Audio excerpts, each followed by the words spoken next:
My mind is the biggest cause of my own suffering. You don't have to chase outside things, nor do you have to chase your mind's desires. Peace is something that's already there. You just have to know where to find it. The barrier that stops us from feeling connected is something that is natural to all of us. We all have this barrier. And this barrier is our own sense of self-importance. Because at the back of our mind, we are the main character in our story. So-called spiritual teachers and the manifestors out there are doing nothing to help you. And then how does one stay on Hukam and still keep moving forward? Because that's the biggest question I have. As a business owner, as a mom, as somebody who's chasing my dreams. What you've said is, I want to achieve my goals. I've got things that I want to do. The only question that I would ask at the end of that is, once you achieve your goals, then what? Why do you want that $1 billion? Why? Why do I want these things?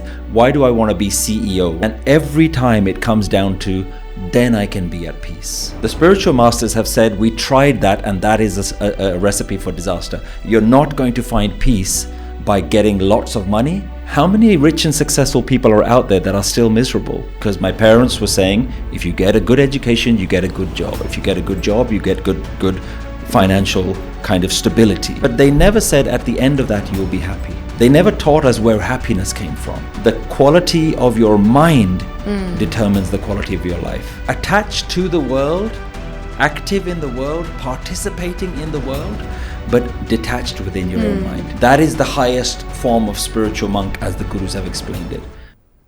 Many of us are searching for the same things in life. Purpose, a life of meaning, peace, quiet, a sense of belonging. But we as a generation, we have more than anyone has had in history, in previous generations, in terms of comfort, resources. But we still struggle with anxiety, with everyday problems. So my today's guest is Satpal Singh. He's the founder of a non-profit Nanak Naam. And today we're going to talk about the biggest questions. How to live a life of purpose? How do you find meaning? How do you find peace in everyday things? How do you navigate modern challenges that we all face, talking to your boss, raising children, navigating a different environment outside of home? So allow me to welcome my next guest, Satpal Singh. Satpal, welcome to the podcast. Thank you so much. It's a pleasure to be here. Absolutely. I know we've been talking about it since a while now, and I'm so glad that you're finally here at our studio today in New York from London. It's an honor for me and for my community. Thank you so much. I look forward to the conversation. So I wanted to start from the biggest question I have. When I look at you, I expect you to be a certain way, or I guess a few things about you, your personality, your beliefs. But I don't want to assume. So I want to ask you directly, now that you're here in front of me, do you believe in God? Well, that's a big question to start with. I certainly grew up in quite a religious family where what God was never something that I questioned. It was something that was just a given. You go to the Gurdwara on the Sundays, you learn your prayers. So the fact that there was a God or something wasn't a big part of my life, but it was just something that was always known in the background. It was only until I started to learn the deeper meanings of these spiritual teachings, of meditation, understanding within myself, that I began to start questioning, what is this God? What is it? Is it even real? Is it some old man in the clouds? What is it? I'm so fortunate now that I can sit here and say to you, I categorically don't believe in God. Because belief means to put your faith in something that you don't know to be true. If you look up the dictionary definition of the word belief, it means to put your faith in something that you don't know to be true. So you might believe in aliens. What you're really saying is, I don't know if aliens exist, but I believe they exist. I don't know if the tooth fairy exists, but my children believe that the tooth fairy exists. And the more I looked into the teachings, specifically of Guru Nanak, I realized that that wasn't his relationship. He wasn't saying, I don't know if God is there, but I believe it's there. And once I understood that Guru Nanak didn't believe in God, Guru Nanak knew God. And there's a big difference between the two. Then the question became to me, do I know God? And my life's journey has been trying to get closer and closer to this experience of God. And once you know the experience of God, then only you can share that with other people. In the same way, I could turn around and say, do you believe in the moon? You would say, I don't believe in it. I see it. When I look up there, it's right there. It's obvious. That's the final destination that all of us should try and reach to. God is not something you should ever believe in, because you can get stuck in belief. I believe in God. I don't need to do anything to get closer to it. And Guru Nanak was trying to teach all of us, for all humanity, not just for the Sikhs, is that there is something intrinsic within you and within everything, within every plant. It's something there, and you have to find it. And when you find it, there's this amazing transformation that happens in your life. So I'm very comfortable saying I don't believe in God. But you believe in God as an experience, as a state of mind. Is that right? I see all of life as God. It's not an experience. It is what is sitting behind experience itself. Everything is this divine, sacred being that just looks like many different things. So you are God. The sky is God. The animals are God. Every human being that has ever lived is God. What does that mean? Is that underneath all of that, the energy of life, the source of life, is where we all come from. We are all of that. And you just have to know it. You just have to become part of that. And it's available for everyone. I want to pause right there. For anyone who's watching and who's not familiar with Sikhism or Guru Nanak Dev Ji's principles that you're describing or referring to, can you explain Sikhi in a way that anybody who has no idea about it gets it? If I was to do that, I'd have to use the same concept that Guru Nanak shares. And he, whenever he was questioned with that question, would come back with Ik Onkar. And that means that there is a oneness that is existing throughout all of creation. And whenever I try and talk about these things, I want to make sure that I'm not using really flowery words or really spiritual sounding words, but really there's no substance underneath it. And the easiest thing that I've been able to try and break it down to is that you and I are connected to life. Whether you call it life, whether you call it the universe, whether you call it Mother Nature, you and I are connected to this thing, but we don't feel that connection. And because we don't feel that connection, the rest of our life we go trying to find connection in other things. We try and find connection in relationships. We try and find it in experiences. We try and find it in money. We try and find it in family. And no other form of connection seems to fill this void within us. No matter how much money you have, no matter how many children you have, no matter how many relationships you go through, because you aren't connecting to the ultimate thing that you're a part of, you never quite feel like you've hit the mark. The spiritual masters are the ones that said, I tried connecting with all these things and it didn't quite work until I connected with that deep sense of life energy that I'm a part of. So we're not talking about something up in the clouds. This is simply a path to reconnect you back to something that you always were. So you're referring to Ik Onkar, seeing oneness and all. You said you and I are connected. You said you are connected with all the other living beings. It's so hard to practice, right? It's easy to say. I know we start our prayers saying Ik Onkar. But why do we judge others? Why don't we see them as our own within the community and also outside the community? So why do you think that is? So there's a reason why none of us feel connected. The barrier that stops us from feeling connected is something that is natural to all of us. We all have this barrier. And this barrier is our own sense of self-importance. And that's a very natural biological thing that happens to all human beings, is that we have this thing called the ego. I am important. My life is important. My world is important. And when you have that mentality, then nothing else can be as important as you. So that's why we look down on others. That's why we create conflict with others. That's why we judge others. Because at the back of our mind, we are the main character in our story. And that is the cause of a lot of the problems that we see in our life. A lot of family issues, a lot of work-related issues, a lot of mental health issues, all come down to one thing, is that you and I are walking around thinking we're so special, not realizing that it's not us that's special, it is life that is special.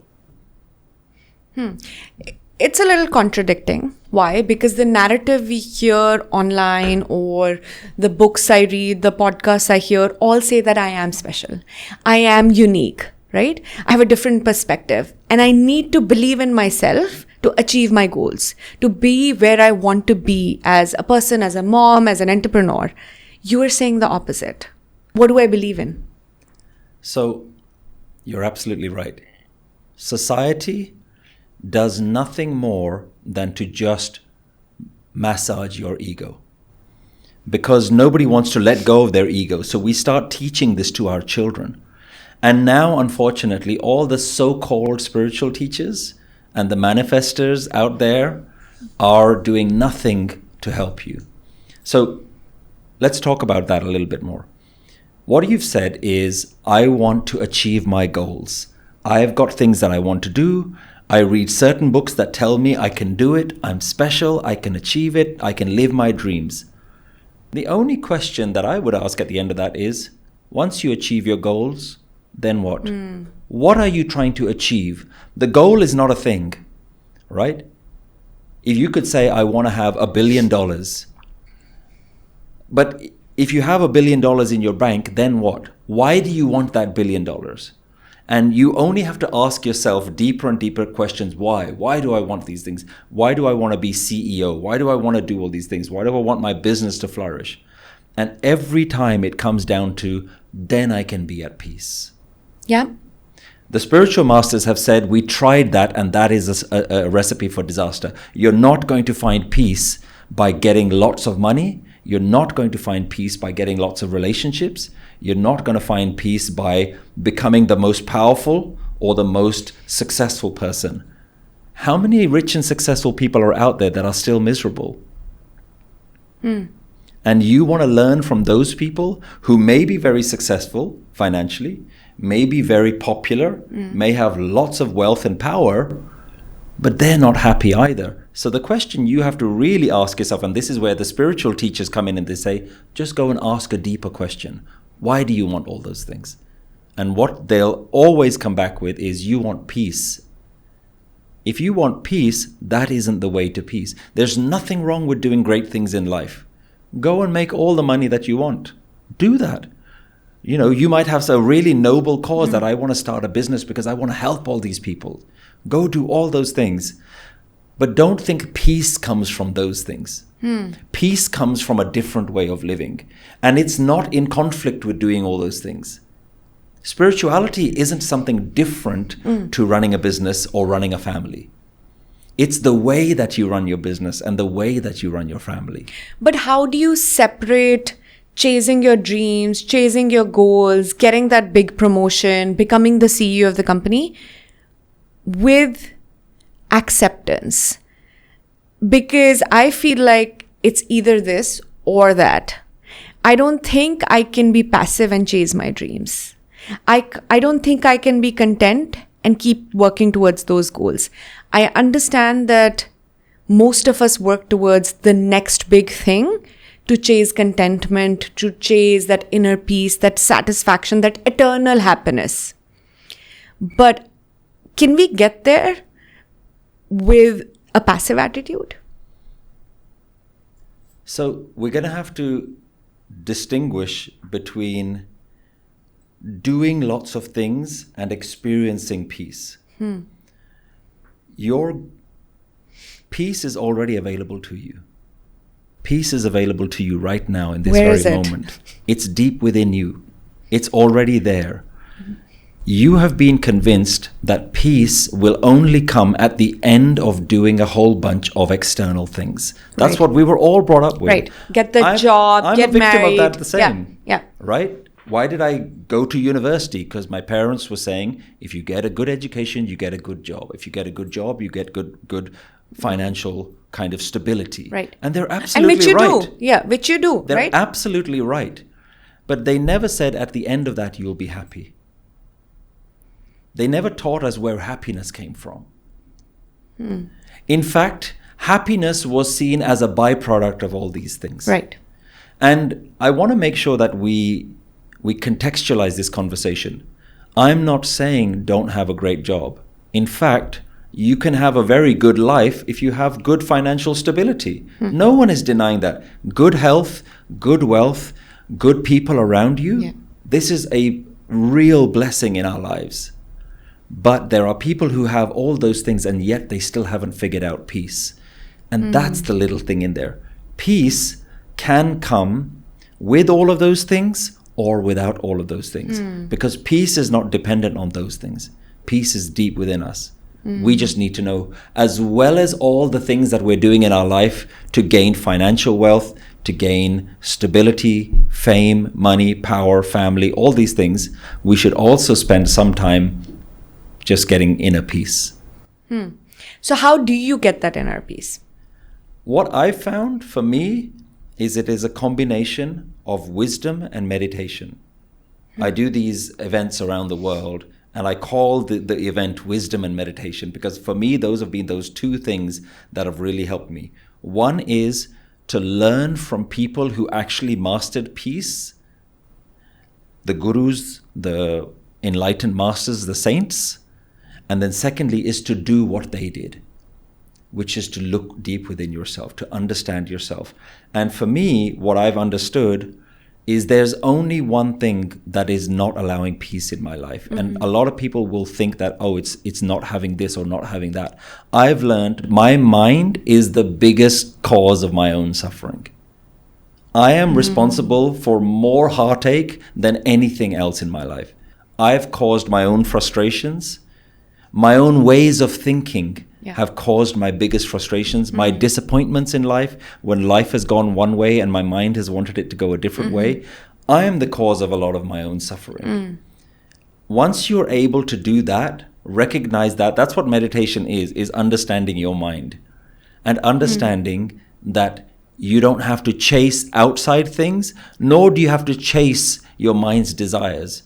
Peace is something that's already there. You just have to know where to find it. What do you have to push out of the way in order to be in peace? I've had the opportunity to listen to several of your talks in the past. You talk about this core Sikh principle called Hukam. And we're sort of somewhat revolving around that in this conversation. Now, first of all, explain what Hukam is.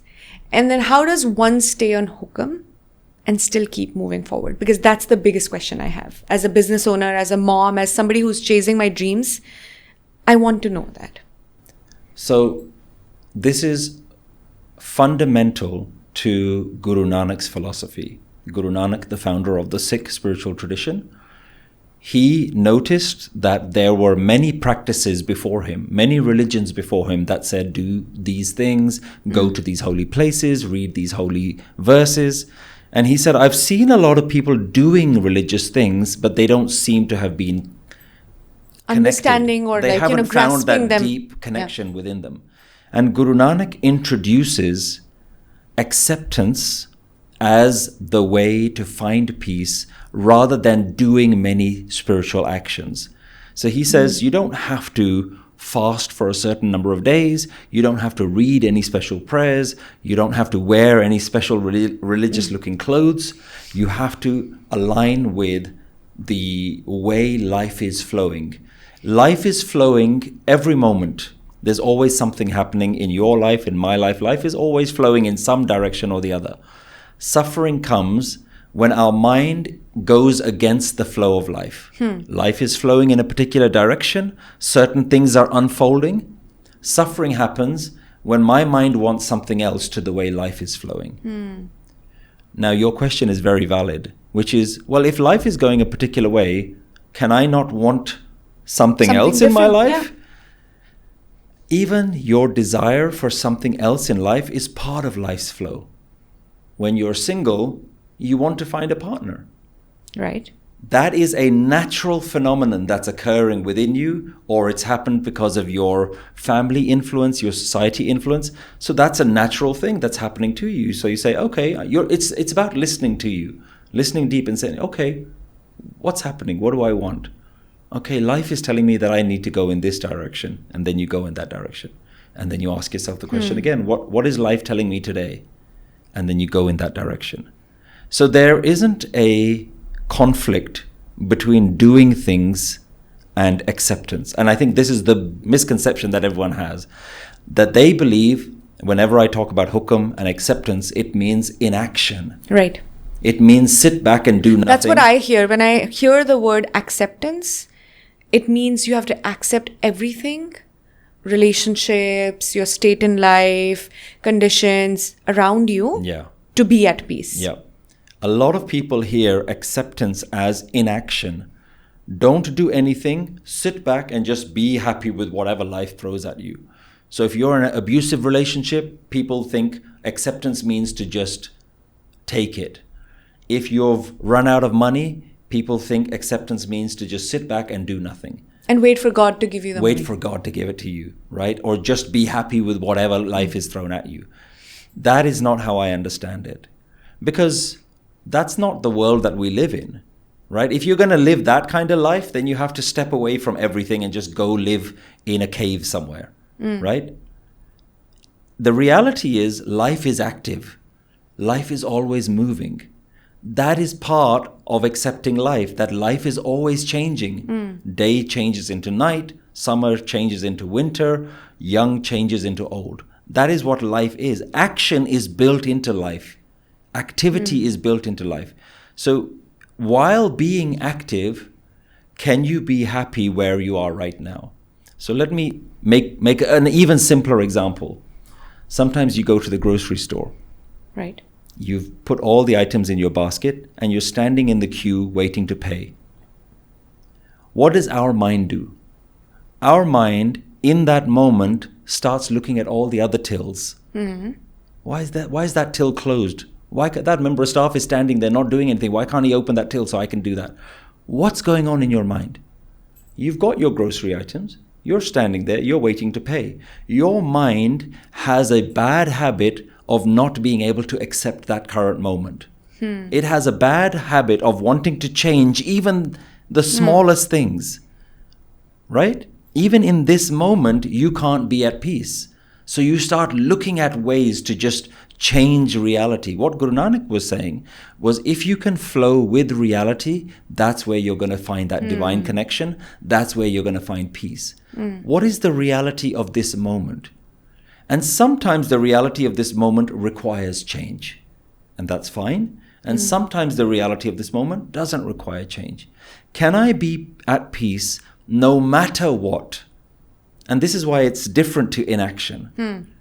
Sometimes life is doing something at me that I have to stand up. Look, if somebody came, and as a parent, if somebody came and they were going to cause harm to my child, I'm not going to stand back and say, right, I accept, you go and do whatever you want and harm my child. I can't do that as a parent. I have to step in. That's my natural biology, to step in and protect my child. So I'm doing action, but can I be at peace even in that moment? If it happens, then can I accept it? Yeah. Is that what we're Yes. saying? So you said suffering is caused by not accepting your life around you. Our generation has so much more than ever, right? Access to technology, information, resources, more financial stability.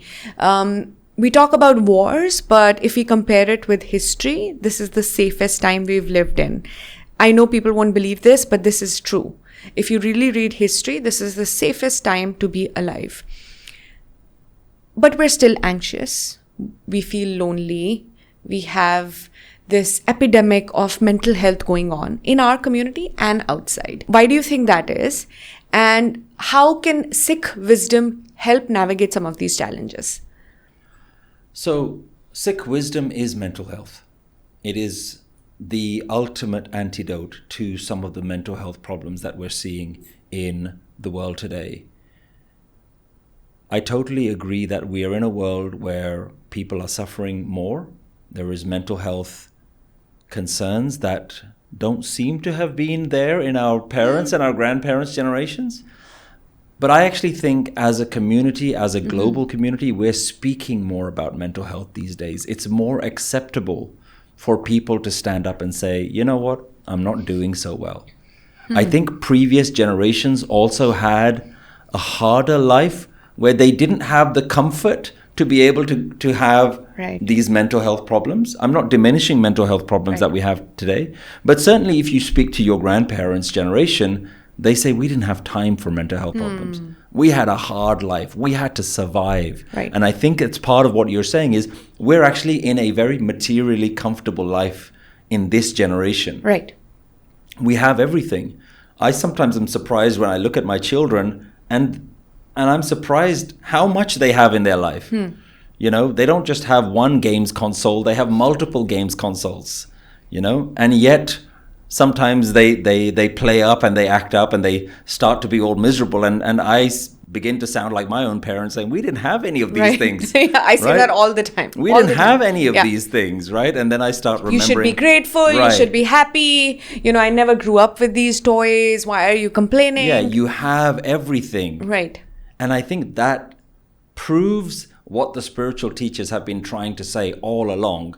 You can keep having stuff. You can keep getting more and more stuff. That's not where it is.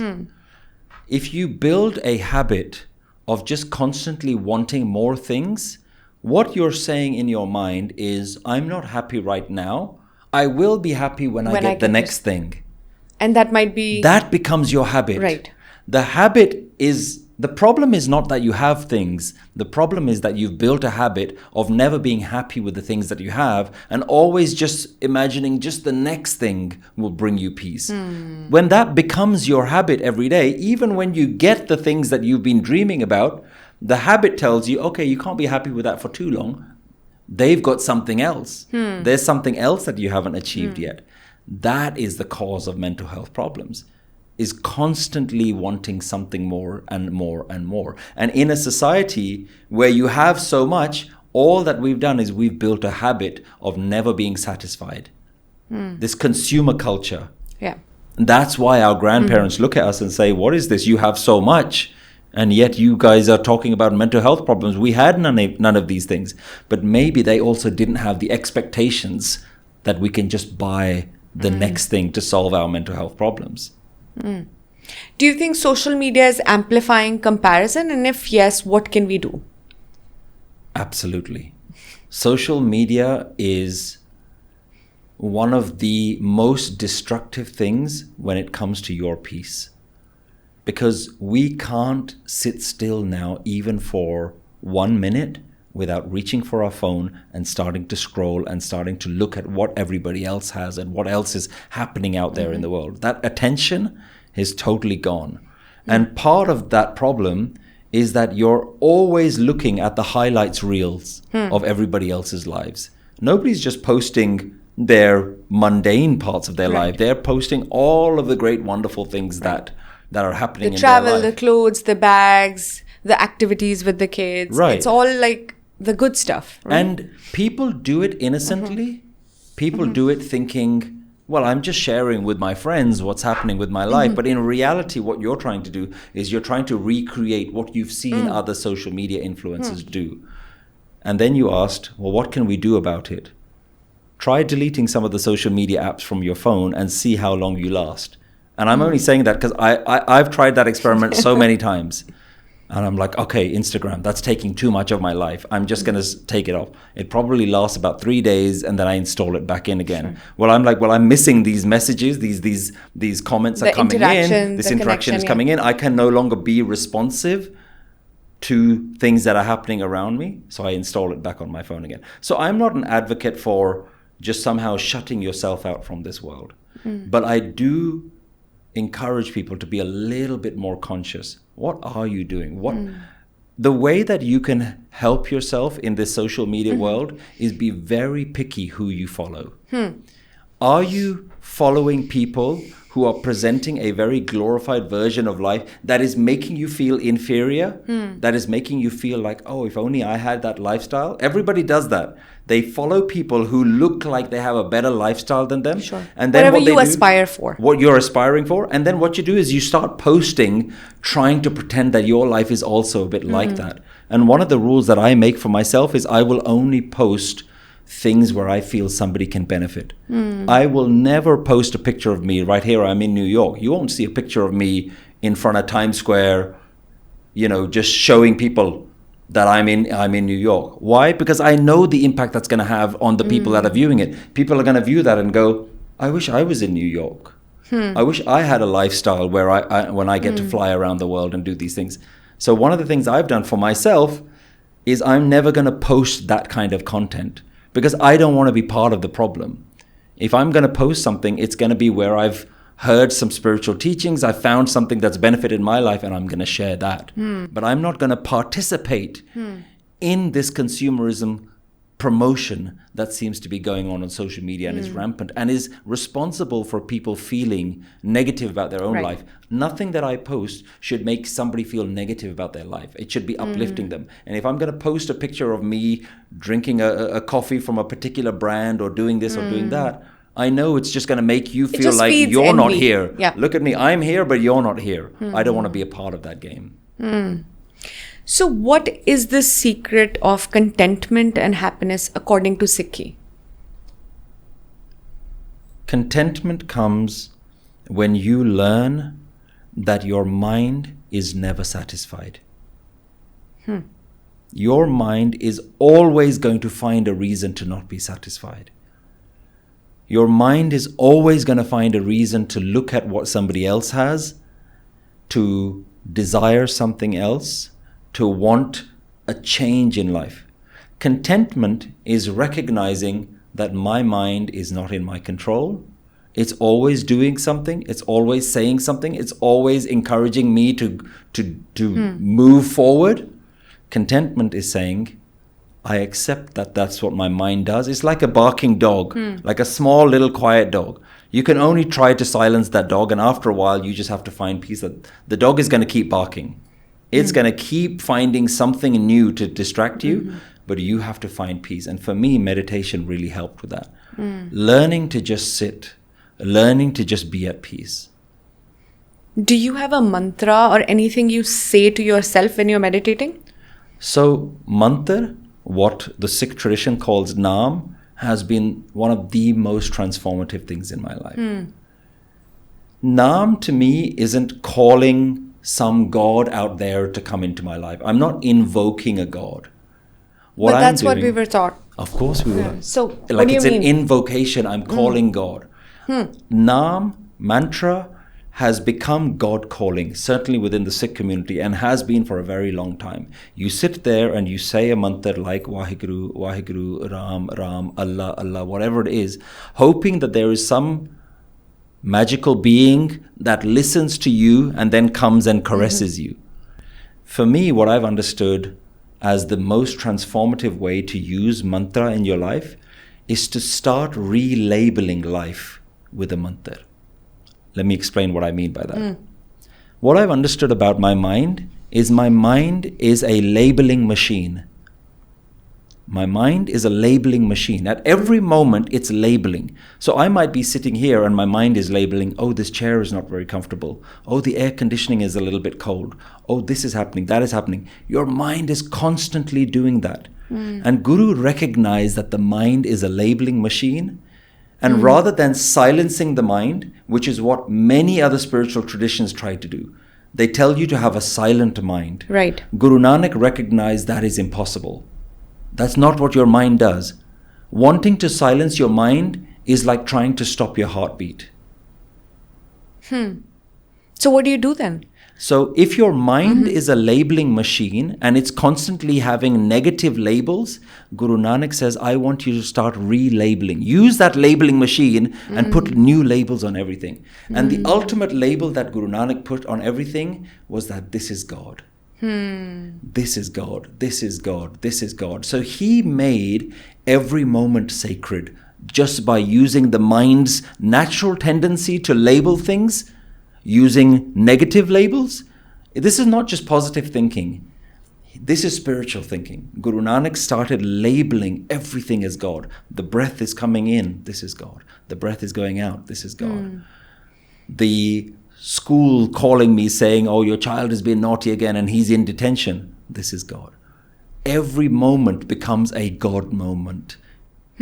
That is what Guru Nanak did with his mind. Do you think that just helps you separate yourself from what's happening around you?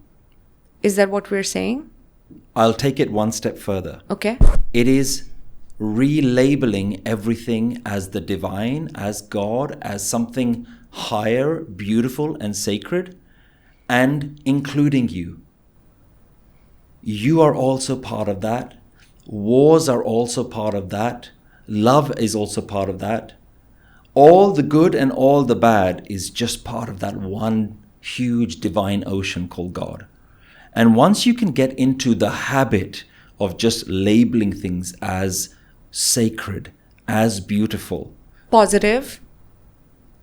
Or no, just as is? See, the reason I won't say the word positive is because then what that means is that you don't You try and create this kind of separation between there are negative things in there, but I'm not gonna look at the negative. I'm gonna try and find a positive out of that. Right. Sometimes there is no positive. Just accepting it as is. As is. And That's falling in love with the moment as it is. So look, this is what we do in life. We celebrate receiving and we grieve losing. Yes. That's what we do. We make our whole life about getting things, and we try to run away from the idea that we're going to be losing and death. things. Birth and death. Birth is good. We celebrate. Gifts, we have a party. Parting goodbyes. Right? But when it comes to death, then it's all negative. Everyone is sad. Sorry for your loss. Everyone is crying. Guru Nanak said, why do we have this discrepancy where we're happy when we receive things, but we're sad when we lose things? And Guru Nanak is trying to encourage us that can we not just be neutral? If it comes, let it come. If it goes, let it go. My emotional state is not going to be dependent on whether I receive something, on whether I lose something. Life is always going to be about coming and going. Life is always going to be about receiving and losing. Guru Nanak just recognized, why am I going to just be happy when life is giving me something and I'm going to be sad when I lose something? Why can't I just be at peace whether I'm getting or losing?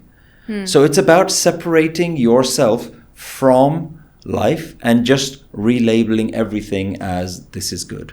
Like a mantra that I love using is this is good because this is God.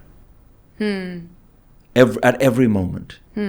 So the mantra that I use, you asked me, is there a particular mantra that I use?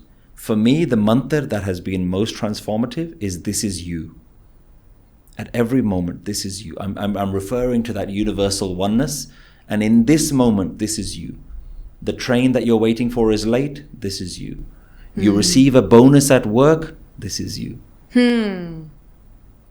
You're just relabeling. And the amount of peace that has brought in my life, and not having these expectations that life is only going to give me good things, and somehow pretending that life is not going to give me, not going to take things away from me, that's an unrealistic way to live.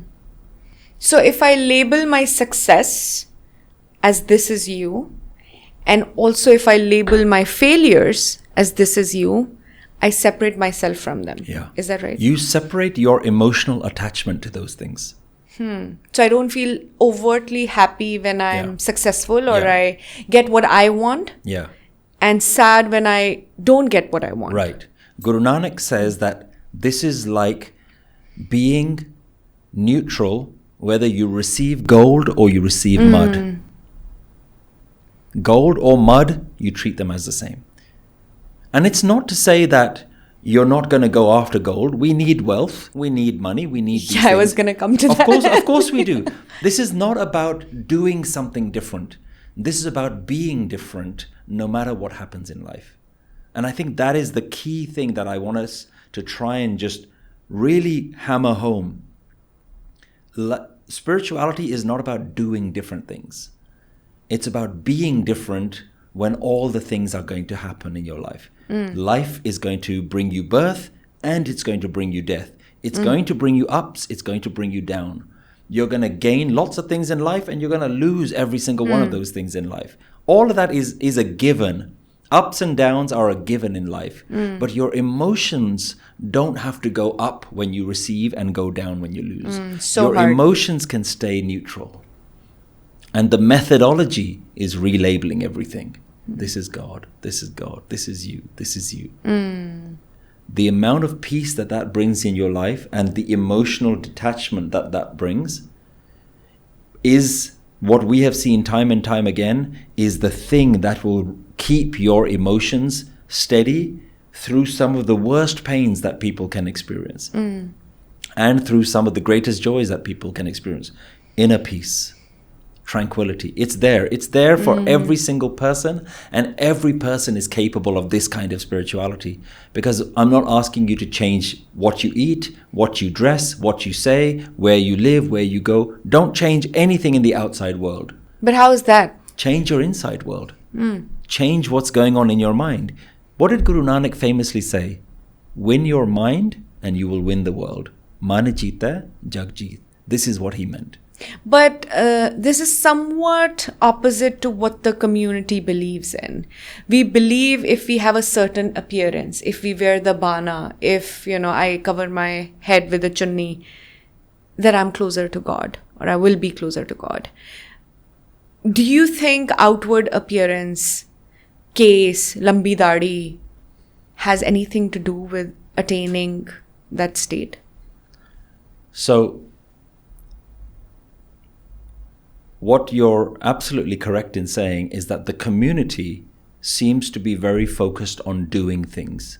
If we do all the right things, then we will be if we don't cut our hair, right? If we have turbans on, and there are certain things for women or children, if we do nitnem every day, if we do a khand part, then we have better chances of getting closer to God, or that state of mind where we are comfortable with who we are and what we have. Yeah. Guru Nanak would, I think, respond in that you can do as much as you want. In fact, Guru Nanak lived in a time where the religious preachers at the time were encouraging just that. If you want a baby in your life, do these prayers. If you want this in your life, do this, do that. Oh, you haven't grown your hair. Oh, you haven't done this. You haven't aligned this action with the certain stars and certain moons and all those things. And Guru Nanak's looking at all of this and saying, these religious teachers are fooling the community. Because spiritual connection doesn't come from doing. It comes from being. It's the difference between karam and taram. Doing and being.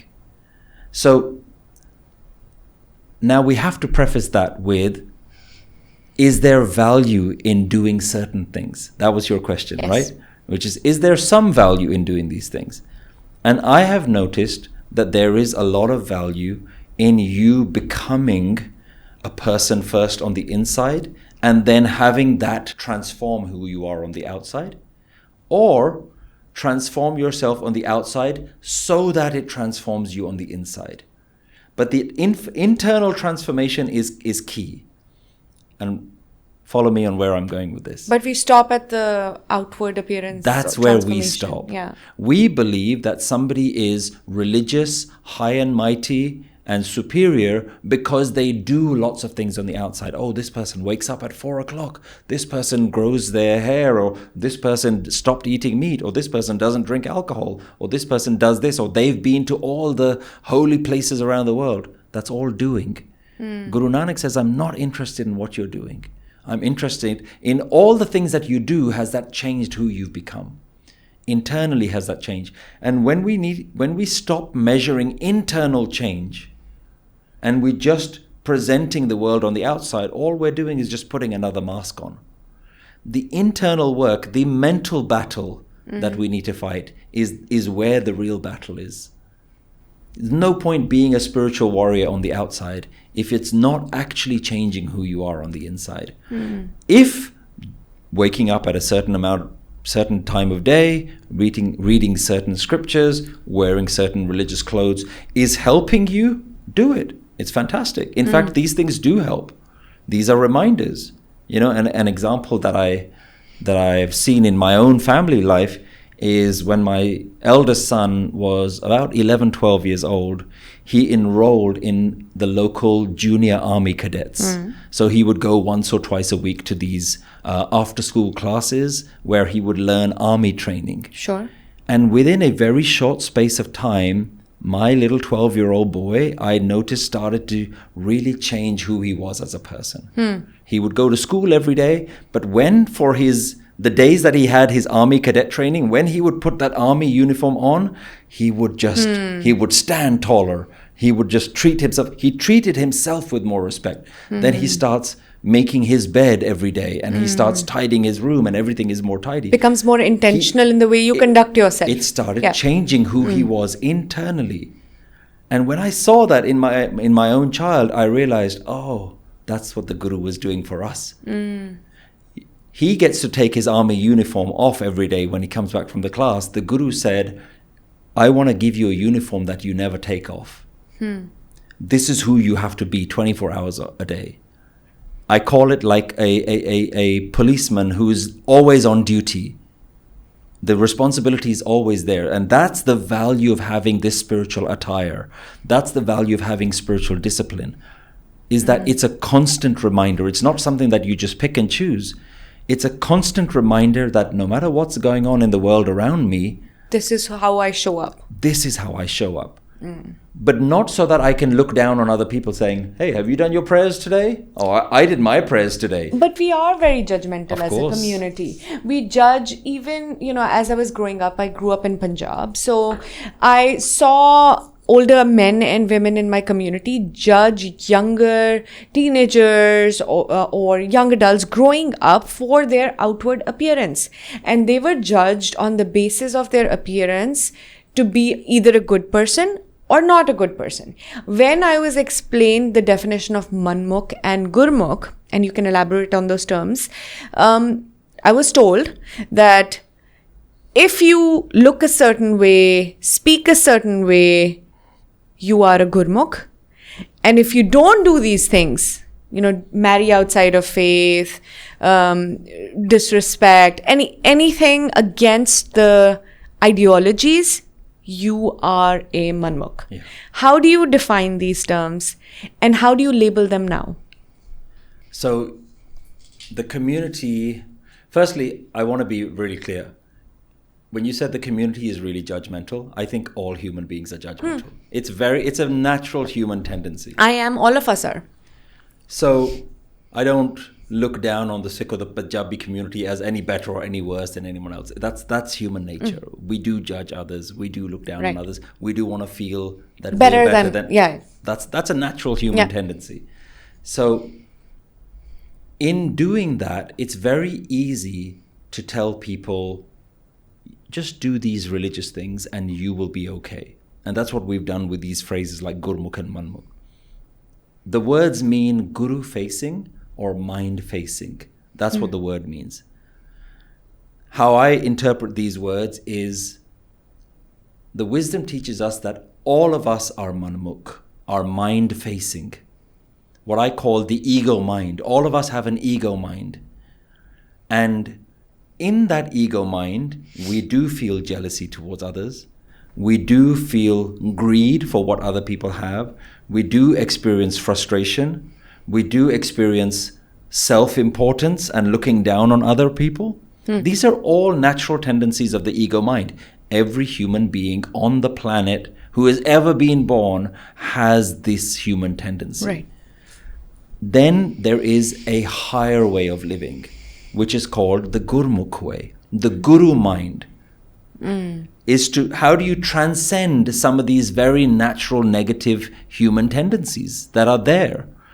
Is you have a higher practice. You have something that reminds you to look at your own mind. This is why we wear the clothes that we wear, is nothing more than to just turn inwards and to look at ourselves and say, are you thinking as religious as you're looking? We've become a community of looking like we know what we're doing, and we're happy with that. Oh, we read the prayers, we look a certain way, we do certain things, we certainly speak like we know what we're talking about, we say all the right things and have all the spiritual scriptures memorized. But have we changed and transformed our thinking? The Guru mind is a very high state of being. And all of us are also capable of achieving Guru mind if we have the blessings of this wisdom. If we have the blessings to be able to transform and step away from that ego mind into the Guru mind, then we don't experience self-importance. Then we don't experience frustration when life doesn't go our way. We don't experience suffering and sadness.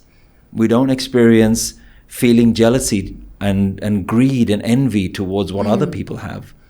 These are the higher states that are available to all of us. It's already there.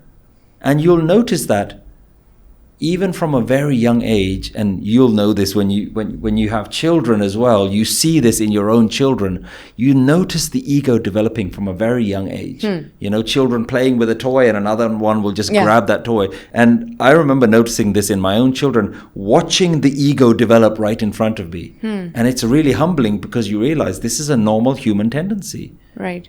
And the masters realized this, and they said, this human tendency of just selfishness is going to make you miserable.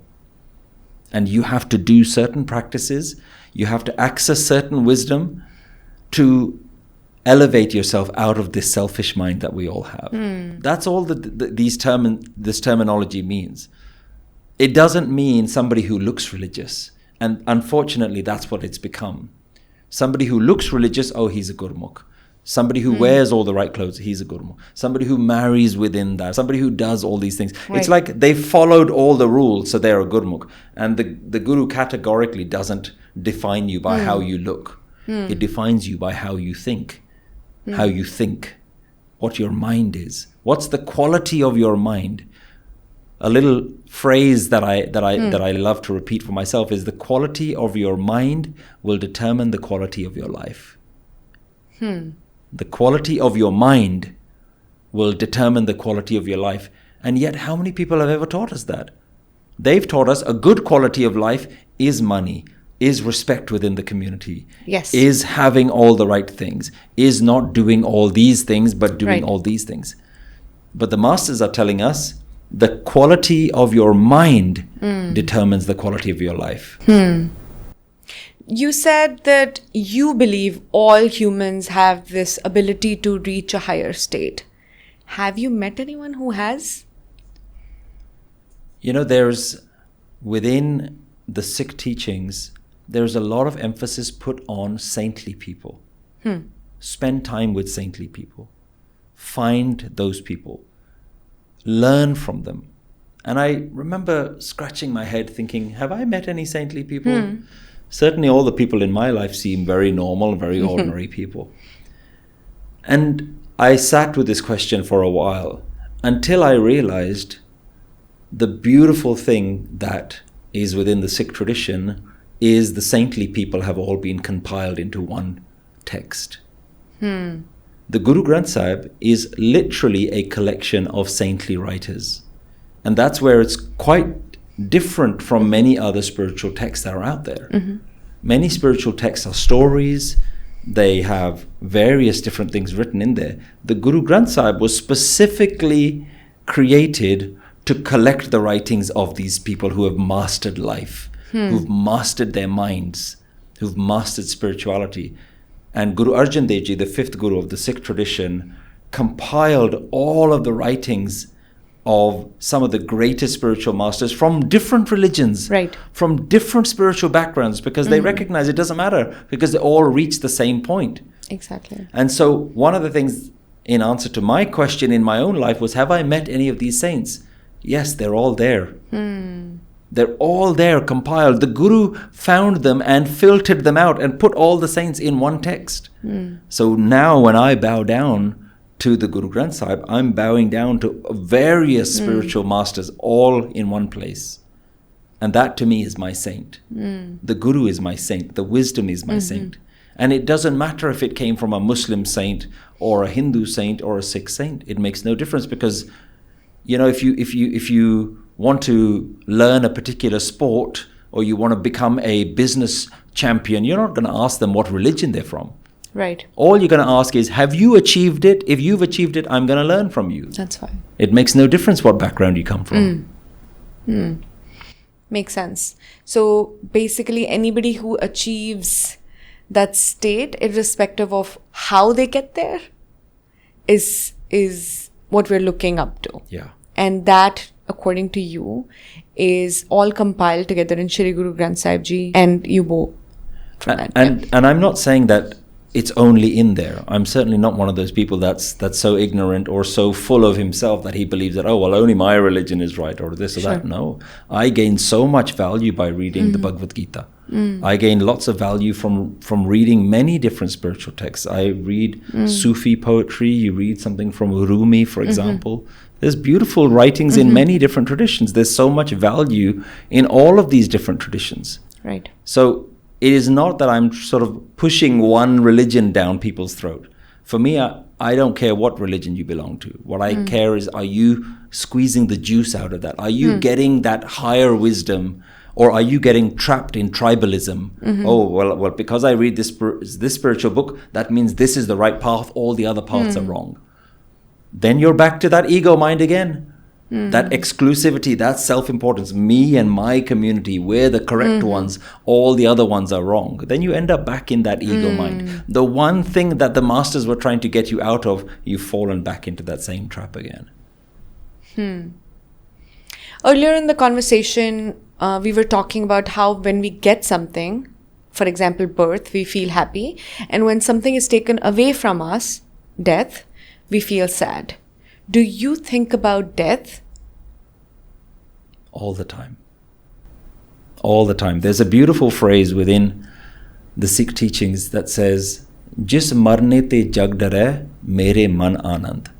Marne hi te paye puran parmanand. And the teachings there are saying, death seems to be something that everybody else is afraid of, but I'm finding joy in death. And when I've learned how to die, I've found supreme bliss. And that can sound quite cryptic. What does that mean? It can sound quite cryptic. What I've understood that to mean is, when you embrace losing in life, you gain a lot of peace. When you start becoming comfortable that nothing in my life I get to keep, then you will start to feel a great sense of joy when things come, knowing that this won't last. You start to enjoy this moment, knowing that it's going to go.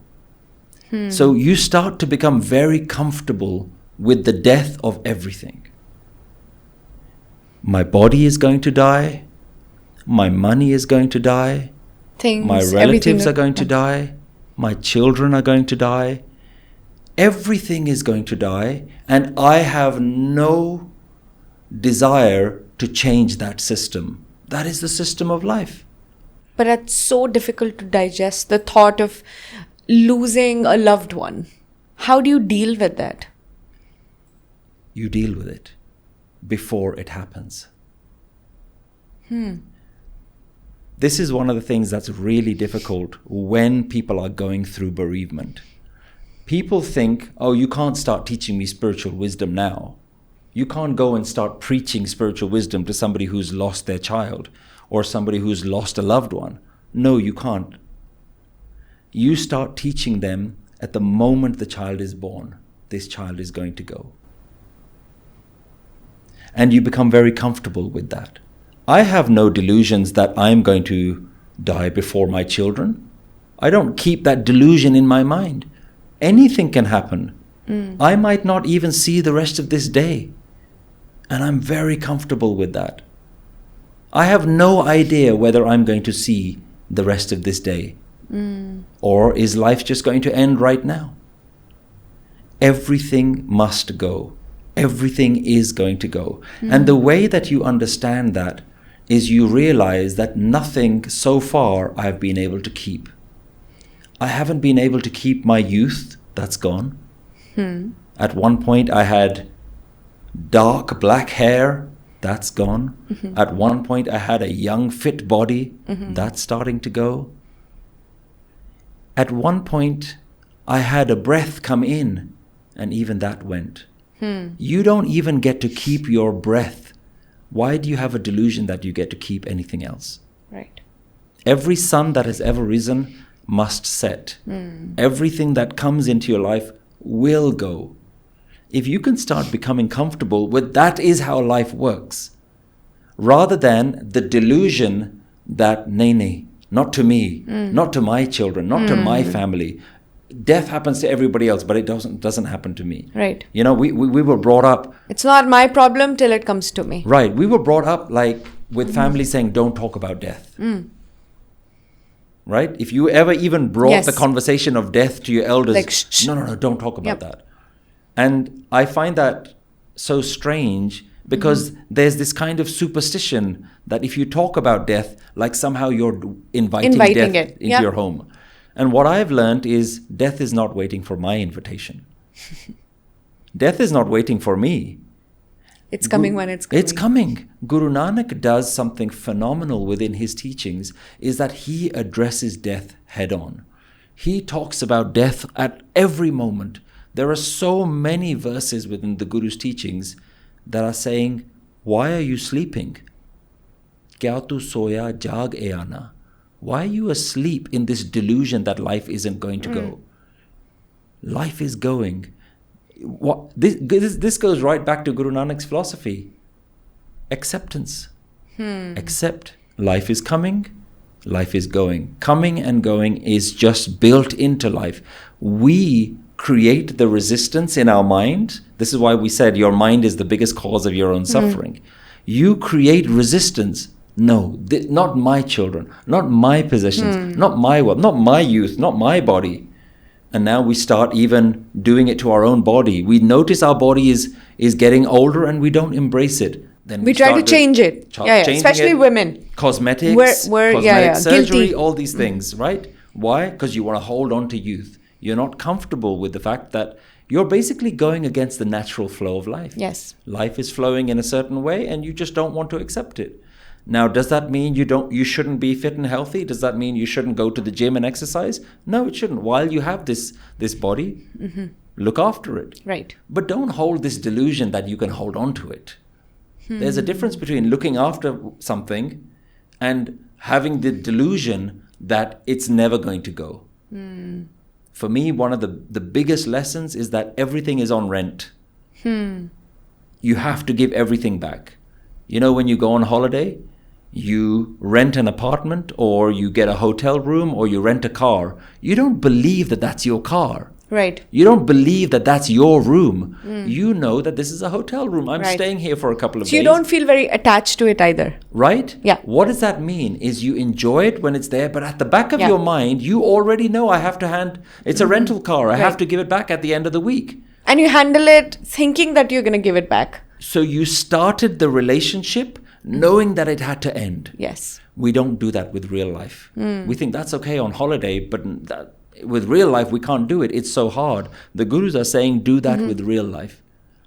Go into every day, every moment, every relationship, knowing that you have to give it away. And it just becomes a habit. Why are you not miserable handing your rental car back at the end of the week? Because you were expecting it. You started with the right mentality, with the right mindset. The same is applicable in life. You can be peaceful even when death is right in front of you. And we've seen that time and time again. We've seen this philosophy work time and time again. You and I know people in our life that have seen great atrocities and they were neutral. They were okay. They were capable of dealing with it. Why? Because they had the right teachings, the right wisdom from day one. There's a very well-known story in Sikh tradition. I don't remember the name of the person my parents used to refer to, but you might remember that. Can you show us a person who is actually living that? And the Guru says to his Sikh, go to this particular village and go and meet this person. And I can't quite remember the name of the person, so that's why I'm not going to be able to say it clearly. But they go to the village. The Sikh listens to the instruction of the Guru. They go to the village and they notice in the village that there is a wedding going on and the whole village is celebrating. And they look around and they're asking for this particular person. And this man, they find, is just sitting in a quiet room and he's just sewing a blanket. And it turns out that it's his son's wedding. His son is getting married and all the festivities are going around him. And the Sikh goes to this gentleman and says, I'm here to sort of spend time with you. And the elderly gentleman says, well, there's a wedding going on. You're welcome to stay. Please stay for a couple of days. So what happens is his son gets married, and the very next day the son passes away. The groom passes away. So what started off as a wedding celebration immediately turns into a funeral. And this old wise gentleman whose son was getting married and now his son is now, whose funeral it is, he takes that same blanket that he was sewing and he puts it on his coffin. What does that story represent? Was that when his son was getting married, he was emotionally neutral. And when death came into the home, he was emotionally neutral. He was not emotionally scarred by this great unexpected thing, nor was he emotionally joyful when a wedding was coming. This was what the Guru had said to his Sikh. If you want to see a real Gursikh, if you want to see a real saint who is practicing in their day-to-day life, go and see what is happening here.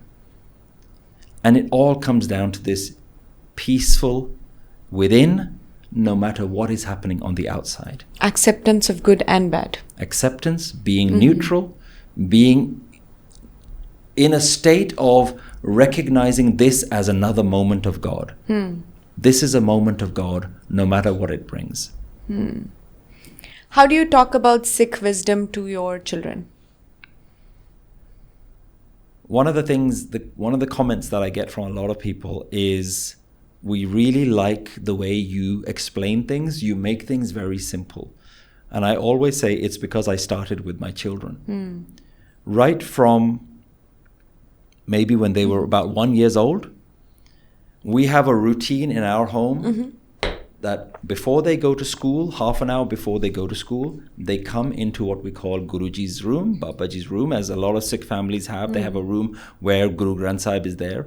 And half an hour before school starts, we have a routine that we're going to take a reading, a Hukam from Guru Granth Sahib Ji, and we're going to talk about it, we're going to explain it. So I found myself, right when the children are 1, 2 years old, I found myself reading the teachings and now having to work out how to explain this to a 2-year-old or a 3-year-old or a 5-year-old, and really forcing myself to take complicated spiritual ideas and simplifying it so much so that my own young children could understand it. So these teachings are how every day, and we still do that routine now. We probably stop during like the summer holidays and when the kids don't want to wake up early and they want to have a bit of a lie-in. But as soon as school starts, half an hour before they have to leave for school, they go into Guruji's room. We sit there, we take a reading and we explain it. We try and understand it. And then we ask them, what do you think? What do you think the Guru is saying here? What are their questions? And you try to sort of how do they talk understand about them? it? Right. How can you apply this in your day-to-day life? And for me, I take any teachings from the Guru. I'm saying, okay, today when you're sitting on the school bus or when your friends are doing this or when your teacher is doing that, you have to make it applicable in their day-to-day life. And I think this is where most people struggle, is they take teachings as though it's something spiritual, but then they don't know how to apply it. Separate from your day-to-day daily life. Right. And for me, spirituality is how you take the teachings into your day-to-day life. Right. It's not about something you do despite your daily life. It's not something that you do in addition to your daily life. It is how you blend the teachings into your day-to-day life. Yeah, because we're not living like monks or sages, saints on mountains, separate from the rest of the world. We're very much a part of it, right? We have jobs, we have kids, we have responsibilities, we have rents to pay. So it's not like we can leave everything aside and shove responsibility to a corner and say like, oh, I'm going to follow this path of spirituality. Doesn't work. And gurus didn't promote it that way either, right? Do you want to talk to that? I think what's very interesting is specifically within the Sikh tradition, when you look at the life of the gurus, they were one of the very few spiritual masters who were married with children. The gurus got married, the gurus had homes, the gurus ran businesses, the gurus had children. That is so fundamental to the Sikh teachings because they weren't monks themselves. They didn't run away from the world. And there are many spiritual traditions before that who said that you can't be spiritual and run a business. You can't be spiritual and be married. Right. They called the world Maya, material attachments. And they said real spiritual masters walk away from Maya. What the gurus realized was that might be okay for a few people, but that's not how the world works. Most people live in the world. So what the gurus taught was, how do you live within material world, but remain detached within your mind?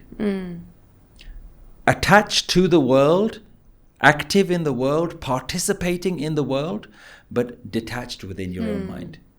That is the highest form of spiritual monk as the gurus have explained it. Not the ones that run away from life, but the ones that are actively participating in life, participating in politics, participating in the arts, participating in business, in technology. But at the back of your mind, you're in a state of tranquility. You know that this is just a drama. This is just a game. It's when you go to watch a movie. You don't believe that you're an actor in the movie. You don't believe that you're a character in the story. But sometimes we get emotionally too drawn in that when there's a sad scene in the movie, we start feeling sad. When there's a very funny, joyful scene in the movie, we start experiencing that joy and happiness. The spiritual master is saying, oh, you got trapped. You got caught in the movie. But they're saying, this is also a movie. Can you watch this movie of life like you know that this is a movie, like this is just a drama that's happening, and create that sense of separation that you're not part of this, but you're active in it. You're a character in this movie, but in your mind, you're detached from it. I think awareness is step one, right? Knowing that you are a part of that movie is probably step one, and then accepting probably comes much later. Learning how to how you play this game within this movie. So many young Sikhs are not comfortable coming to gurdwaras. Why do you think that is? I think language has become our biggest barrier now. A lot of young people just don't understand what is being said, what is being taught. Even if you grow up in a family where you speak fluent Punjabi, the language of the Gurdwara is slightly different. And you'll notice this even when people go on stages and they speak. It's almost the vernacular and the words that they use are like old, ancient, spiritual sounding words, but it's not the normal language that people use. And one of the things that I've been very active in trying to do is to make these teachings relevant to real people and real life. I try not to pretend like I'm super spiritual. I'm very honest and say, look, I'm learning just like you. This is how I've applied the teachings in my life. This is how it makes sense in my life. And how when I get frustrated with my wife, or when life isn't going a particular way, or when my staff at work are not doing certain things, this is how I experience these emotions, and then I apply these teachings. I want to make it real for people. When I teach this to my kids, I'm talking about their school, I'm talking about bullying, I'm talking about the things that they're experiencing in the class. When you see certain kids picking on another kid, are you participating? Real life, real things. Why talk about spirituality as though it is something that happened hundreds of years ago. Right. If it isn't something that you can apply now, if you don't know how to talk about it now, then you What's don't the understand use? Yeah. it. You don't know how to talk to people right now. One of the things one of the frustrations I have with the Gurdwara is whenever they talk about the teachings, they start referencing stories from hundreds of years ago, battles from hundreds of years ago. But what about now? I'm not in that battle. Right. I'm not, You're unable to relate to those stories. you can't. Yeah. As much as we bow down to the great ancestors, the great Gursikhs, the warriors, the saints, and all those great stories and the learnings that can come from that, until you can make it about real people and their real lives, and what are people going through now? Financial hardships, mental health issues, so many different struggles that the young people are going through, not even knowing what their future holds with AI and all those things. Talk about that. Yeah. If you can't talk about these teachings and how it affects the real world and real life, you're going to lose people. And I think this is what's happening with younger people, is they're listening to a language that they don't understand and references to things that are not relevant in their life. And it's really upon these preachers and religious institutions to take a step back and say, what is happening? Why isn't this relevant to our younger generations? How do we make it more relevant for them?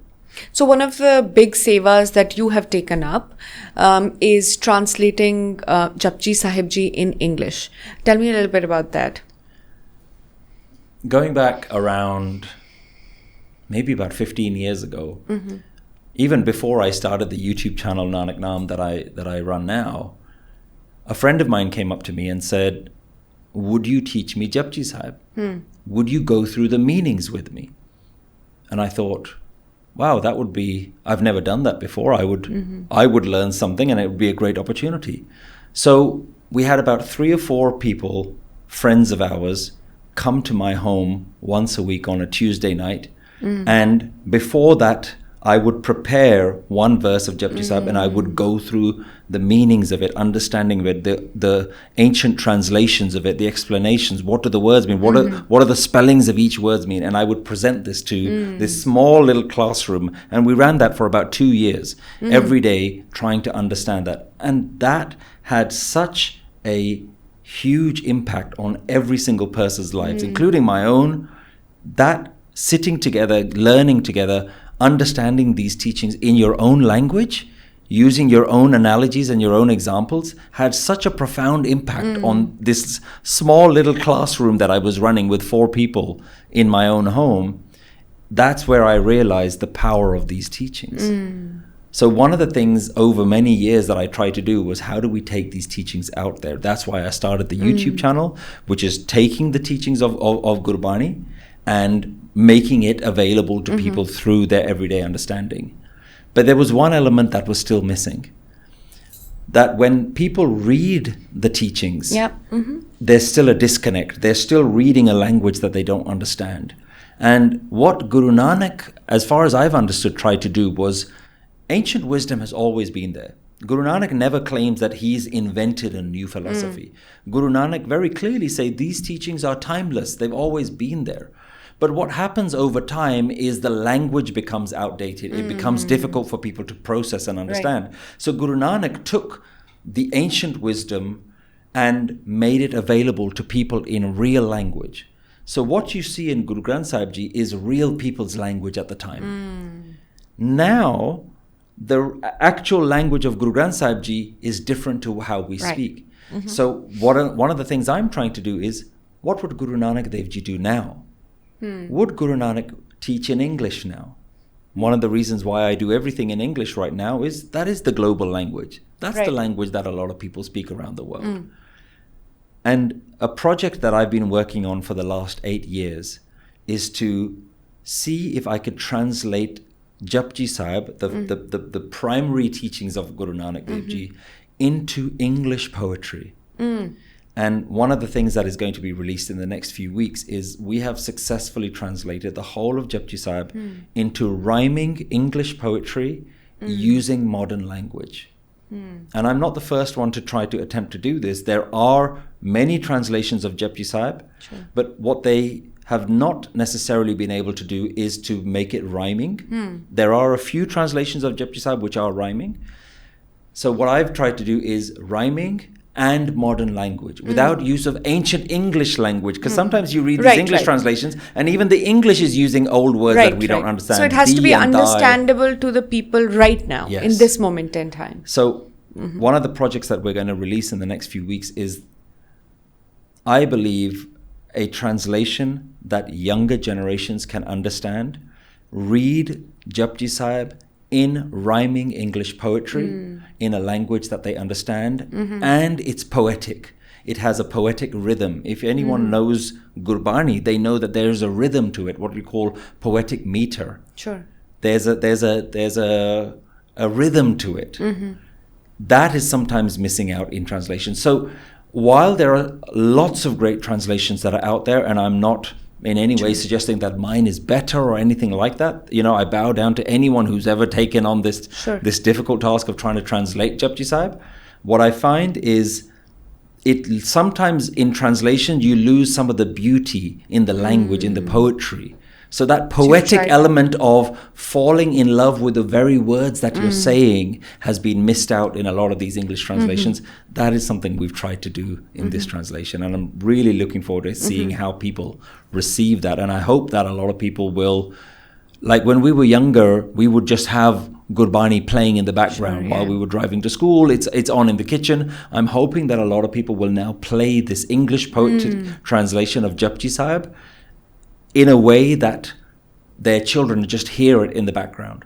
While you're driving your kids to school, while you're on your commute to work, while you're just cooking in your kitchen, play this in the background. And these teachings are not something that you just get overnight. You just have to keep hearing it again and again and again, and these little nuggets of wisdom will start to embed within you. If we can do that in people's language, I think it'll really have an opportunity to change a lot of people's lives. I see a lot of value in that, because I personally learned a lot of shabads, Gurbani that I know today from just listening in the background. So I think that's a great thought. You have a family, you have responsibilities, you've taken up Nanak Naam, the non-profit organization running of it, interacting with so many people around the world. What personally motivates you to keep going? When I started the channel, there was only one motivation, which was, this wisdom has changed my life. And I notice that it is so profound, but a lot of people are just not getting it. They're not really understanding the teachings. How do we do something to get these teachings into people's lives? And we've been very fortunate. I started the channel, the first video came out in 2013, so 13 years ago. And for me, I've just realized that everywhere I go, I see people who say, oh, thank you. We now understand the teachings. The teachings are now realistic for us. We understand them. We can apply them. That to me is the biggest reward, that people can start to really just get the teachings in their life. I get so many people come up to me and they thank me, and I always say, don't thank me. The teachings are from Guru Nanak. I'm just standing there reading it to you. I'm just showing you what was already there. The Guru is the thing that transforms lives. I have no ability to transform anyone's life. I have no wisdom. I didn't make this. I didn't write this. I am also just another student of these teachings. So what keeps me going is just the more and more people out there. And one of the projects that we have is, how do we take this to the global community? Why do we just stop at the Punjabis or just at the Sikh community? These teachings are for the whole world. And we proudly say Guru Nanak is the Jagat Guru, the Guru of the world. Well then, let's actually take this to the world. What does this look like when you're going to present it to people from all backgrounds who don't understand some of the cultural references in there, who don't understand the language or the terminology? How do you take these teachings out to the wider world? That's one of the things that is now a new project that we want to venture out to, is how do we take this out to the wide world who've never heard of Guru Nanak? Not to convert them. Right. Not to bring them that into our religion. That should be the intention to start out with, but to share this wisdom. One of the things I always say is, the Sikhs, we proudly say that we are a religion that serves langar. We serve food to all people, no matter what your background is. What I'm saying is this is also a type of langar. Yes. This is a spiritual wisdom. Yeah. So wisdom. How do we feed the whole world who are starved of wisdom? This is the nourishment. How do we give this out there? So this is also a langar. So I really just see some of the work that I'm doing as just feeding langar, but not to your bodies, not to fill your belly, but to satisfy your minds. So when these people come up to you, is there one big question that keeps coming up over and over again? The question that comes up again and again is actually the one about acceptance. How do I practice acceptance when this happened in my life? When I grew up with abuse in my home? How do I accept when this thing happened? So acceptance is the number one teaching of the spiritual wisdom, but it's also the hardest thing that people really struggle with. And for me, there isn't just a one-line answer that I give you. Acceptance is the teachings. Not how do I accept, is how do I start accepting? Can I actually start accepting this moment? There is no how to accepting. It's like saying, how do I start walking? You have to start walking. You can't read books about walking. You can't watch other people walking. You have to start walking itself. So there is no how do I start walking. It's just start walking. And then you figure it out. And then the very doing of it is where you learn how to do it. So when people say to me, how do I accept that this thing happened in my life? The answer is start accepting. That's where people realize, oh, I'm the barrier to acceptance. I don't want to accept it. And then this whole mental stories start coming out. I don't want to accept it because he did something to me. She did something to me. I want to feel so we like don't take ownership of it. Yeah, I want to feel like you have caused me harm because that validates my sense of superiority. That makes me feel good. I'm the good person. You're the bad person. They want to feel that. Acceptance starts breaking down all of those egos. So the biggest question I get time and time again is, how do I accept? So my kids ask me a lot of questions. Being young Sikh boys being raised in the US. One question that comes up in my day-to-day life is the importance of Rahat Maryada. How important are the practices that we follow in gurdwaras, in our homes, outside? The practices on their own don't mean anything. On their own. The practices are so that you can start transforming your mind and start transforming your life. It is like somebody asking me, what is the importance of wearing a medical robe and a stethoscope if I want to be a doctor? If I wear the robe and I have a stethoscope around my neck, do I become a doctor? No, you don't. We know that. Just wearing the clothes and having the equipment doesn't make you a doctor. But learning the teachings, then you realize, oh, there's value in wearing this and having this equipment and learning how to use these tools. In the same way, spiritual practices on their own can just become rituals. If you don't understand the underlying wisdom, the wisdom is very important.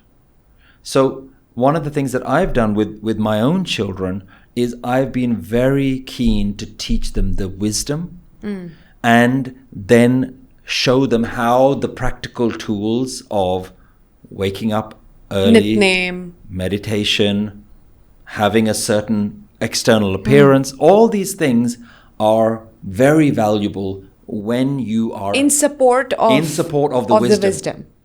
Not as a standalone. Not as a standalone. That alone isn't anything. Just like you don't become a doctor by wearing a medical robe.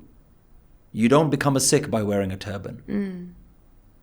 You become a Sikh by learning. Sikh means Sikhya, means student, means learner. You can't become a university graduate by just buying the books and not reading them. You can't be a university graduate by just attending the class and not listening to the lecture. You have to learn the teachings. That's how you graduate. That's how you actually move from year 1 to year 2 to year 3. You have to learn the actual teachings itself. Right. And I think we've become so fixated on, oh, no, everybody will judge you if you Right. don't do this. So make sure you do it. Whether you understand it or not, that's your problem. But I have to save face, and I have to show my community and my parents and my elders that I'm raising my children correctly. But unfortunately, many Sikh institutions or people who we look up in the community also reinforce those.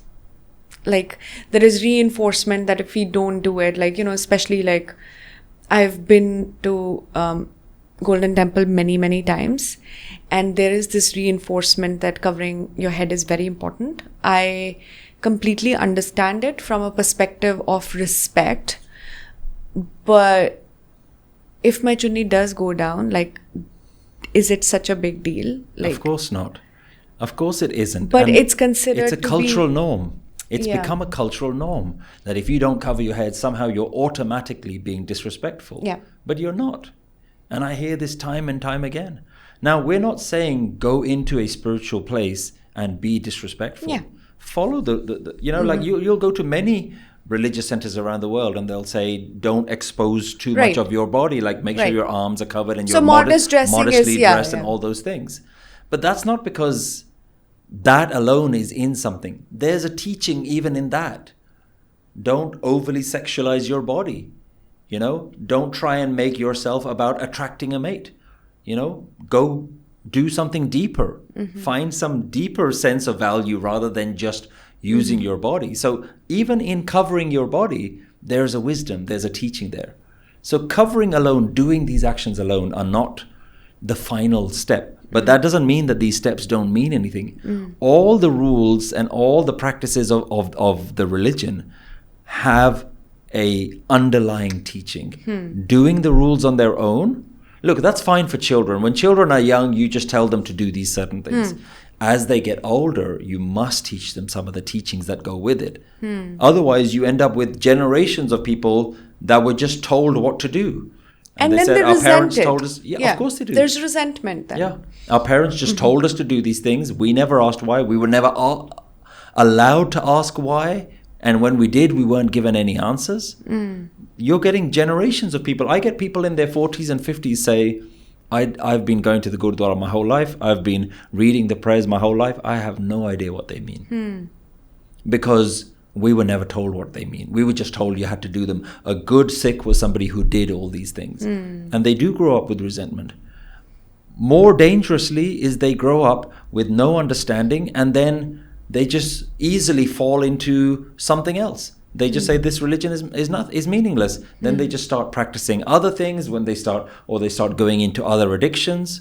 Because the one thing that was meant to give them the support in their life was not really supporting them. It was just superficially kind of just wrapping something around their life, but not really penetrating deep within to their minds.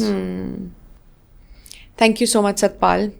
It is an honor for me to sit across the table from you and learn what you have spent so much time learning in 1 hour of time. So I know this is not enough, but I'm glad that we were able to do it. And I was able to get, even if I'm able to walk out with 1% of what you've been able to harness from Sikh wisdom or Shri Guru Granth Sahib Ji, I'd consider myself lucky. It's been a real pleasure. Thank you so much for having me. Thank you.